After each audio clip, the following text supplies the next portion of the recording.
Bueno, muy buenas noches con todos. Eh, en esta oportunidad les doy la bienvenida al curso Introducción al Modelamiento Hidrológico con ECHMS, auspiciado por HIG Perú, consultora en Ingeniería Hidráulica y Recursos Hídricos. Bueno, en esta primera presentación se, se tocará el tema del esquema general del modelo EKHMS para no tener ciertas dificultades en los posteriores videos en donde se tocará la parte práctica y aplicativa del EKHMS. Bueno, mi nombre es Robert Huerta, egresado de la Universidad Nacional Mayor de San Marcos, de la carrera de Ingeniería Mecánica de Fluidos. Espero que este curso les sirva de mucho para posteriores aplicaciones en su vida profesional. Bueno, continuando con la presentación, el modelo EKHMS es una simplificación del Hydrologic Modeling System, que significa Sistema de Modelamiento Hidrológico. Es un modelo desarrollado por el Hydrologic Engineering Center, es decir, el Centro de Ingeniería Hidrológica del Cuerpo de Ingenieros del Ejército de los Estados Unidos. Su antecesor es el EC-1. Es un modelo diseñado para simular el proceso de precipitación y escorrentía de un sistema dendrítico de cuencas, es decir, ramificado, como podemos observar aquí, ¿no? De aguas arriba, cuencas, cabeceras de cuencas hacia las cuencas más abajo, hacia abajo. Sirve para el modelamiento de eventos extremos, es decir, caudales máximos, y una de las utilidades que se le da al modelo de EKHMS es para obtener los caudales picos, es decir, en una tormenta de determinadas horas, cómo evaluamos esa respuesta de caudal. Entonces, para dar respuesta a esa pregunta es en la cual se aplica el EKHMS, ¿no? Que es una herramienta bastante útil en ese aspecto. Las limitaciones del modelo. El modelo es determinístico, es decir, supone que las condiciones de borde, condiciones iniciales y parámetros del modelo se conocen. Y es totalmente lo contrario a los modelos hidrológicos estocásticos o probabilísticos, que dependen del azar, ¿no? O sea, no sale una respuesta fija, sino puede variar. En el caso del EKHMS no. En el caso del EKHMS siempre la respuesta es la misma, ya que es un modelo determinístico. O sea, no sigue las reglas de las probabilidades. Bueno, la segunda limitación es que los valores, el valor de los parámetros se asumen constantes en el tiempo, pero sabemos que en realidad estos parámetros pueden cambiar en el tiempo. Entonces esa es una desventaja del modelo. La otra desventaja o limitación es la simulación, no simula el remanso hidráulico, ya sea en ríos, en represas, en canales. Entonces esa también es una limitación del modelo. Bueno, el modelo EKHMS en general se, digamos, divide en modelos dentro del programa, que es el modelo de cuenca, el modelo meteorológico y las especificaciones de control, o el modelo de control. Bueno, la primera de cuenca es donde se ingresan los elementos que representan ya sea las subcuencas, el tránsito a lo largo de los cauces. El tránsito se refiere a la acción de transporte de flujo, de la onda de flujo a lo largo del cauce del río, de un punto a otro. Convergencia se refiere a la unión de dos subcuencas en un punto, reservorios, fuentes, ramas y sumideros. Sumideros generalmente es al final de la cuenca, en la salida de la cuenca. En el modelo meteorológico se ingresan los datos meteorológicos e información requerida como precipitación u otros, ¿no? El modelo puede representar condiciones históricas o hipotéticas de acuerdo a la data meteorológica que se le ingresa. El tercer modelo es el modelo de control o especificaciones de control, en donde se define el tiempo de simulación del modelo. Podemos escoger 24 horas o más horas o un poco menos horas, ¿no? De acuerdo también a la duración de la tormenta que se quiere simular.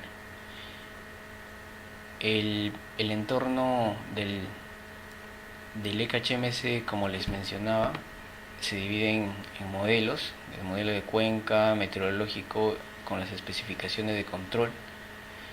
Bueno, acá podemos observar que de esta forma es como se representa toda una cuenca en el EKHMS, mediante elementos que representan las subcuencas, en el cual acá podemos observar un elemento con un reservorio que ingresa agua y sale, eso es una subcuenca. Igual aquí otro elemento que representa la convergencia de dos subcuencas en un punto, es como este símbolo de aquí, que es bastante amigable para entenderlo, ¿no? Igual aquí, acá hay otra unión. Al final de la cuenca hay una salida, observemos el símbolo que representa, con el cual está representado. El otro elemento que es también importante es el reach o tramos de los ríos, que generalmente, claro, que siempre se pone de punto de convergencia al siguiente punto de convergencia. Entonces eso es para efecto de tránsito del hidrograma o de la onda de flujo del caudal. Los métodos que se usan son tres. Bueno, son varios en sí, pero los que más se usan son los métodos de pérdida. Bueno, en el programa podemos, esta ventana que se muestra aquí, vamos a verlo más adelante en un ejemplo aplicativo, en el cual el EKHMS tiene la opción de poner en el método de pérdida, es decir, por infiltración, poner el método que querramos según la data que dispongamos. En este caso están los métodos de inicial y constante, el cual es el método más simple.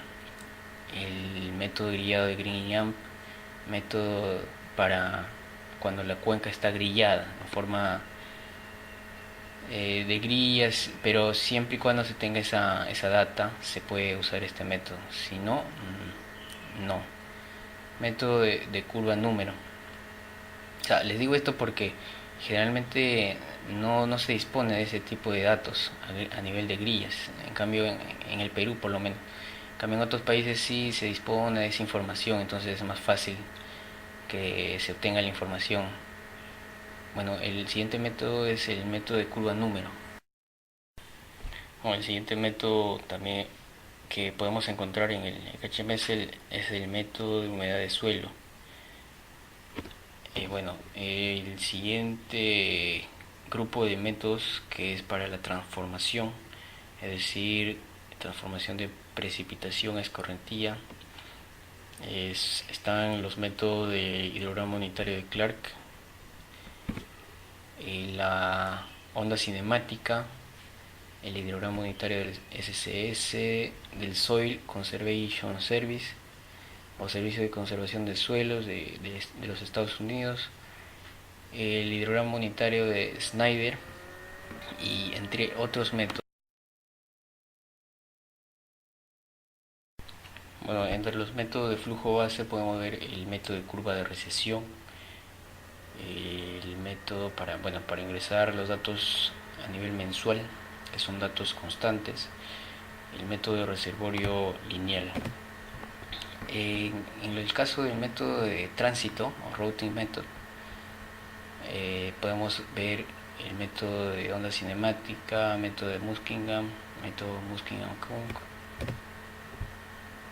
Bueno, finalmente, después de escoger el método a usar en cada tipo de método que pide, según el método escogido, en la pestaña superior, o sea, anteriormente vimos esta pestaña de acá, estas pestañas, en cada una de esas pestañas se ingresa la data que solicita el HMS de acuerdo al método escogido. En este caso, el método escogido de pérdida es el método del SSS curva número, en el cual nos pide ingresar la data de abstracción inicial, el valor de curva número, la impermeabilidad. Igual en el método de transformación de precipitación escorrentía, de acuerdo al método ingresado, nos pide la variable. Obviamente que si cambiamos el método, en la anterior ventana las variables a ingresar que nos pide el HMS van a ser distintas. Bueno, por ejemplo, en el método del SSS de curva número, para las pérdidas podemos buscarla en la bibliografía. Uno de los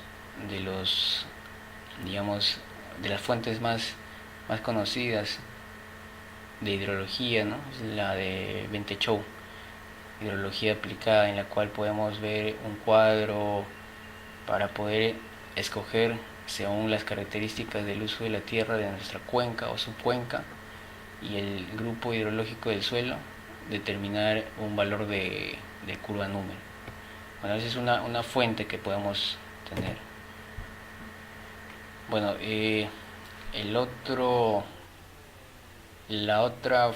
digamos, los otros datos a ingresar en el HMS son para las estaciones pluviométricas.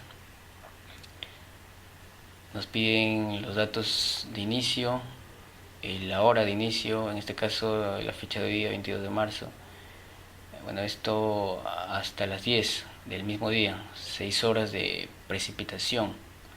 Ojo que solamente son 6 horas. Bueno, más adelante vamos a ver cómo es que el modelo considera el tiempo de registro de la estación y el tiempo total del designado para correr al modelo. Bueno, después de poner esta información, pasamos a la pestaña tabla, en la cual ingresamos ya, de acuerdo a la hora, a la fecha, los datos de precipitación en milímetros. Como podemos observar, empezamos a las 4 y dijimos que iba a ser hasta las 10.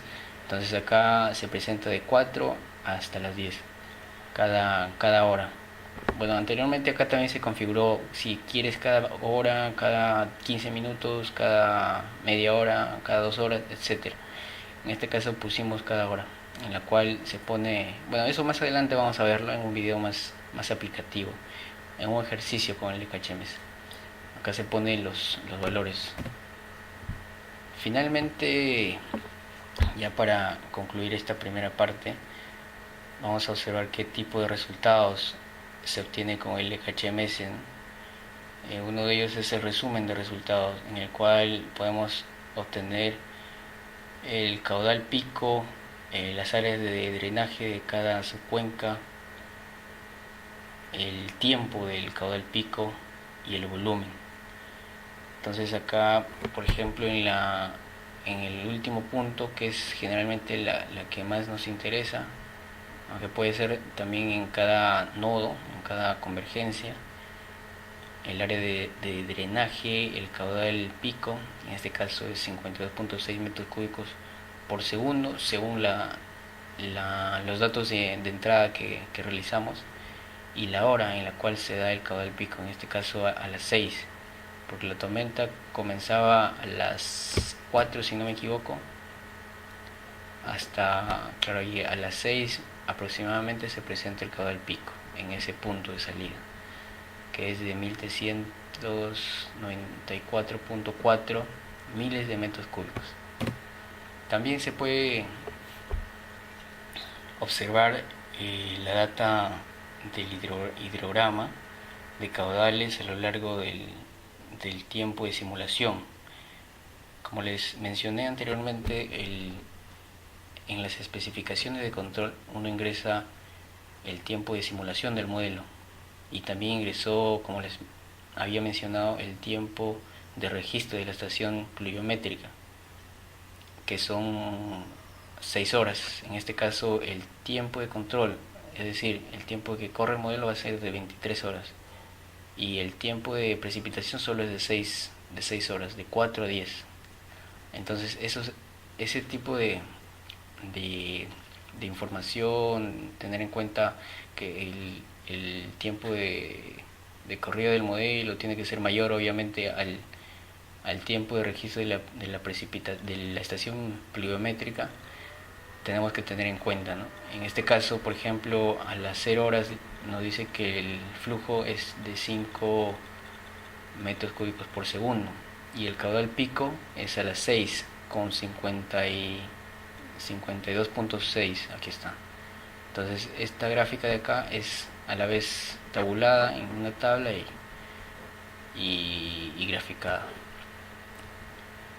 Finalmente podemos obtener unos datos, unas barras que nos representan, digamos, el dato de pérdida por precipitación y la precipitación neta. El rojo son las pérdidas y el azul es la precipitación neta que escurre en la cuenca.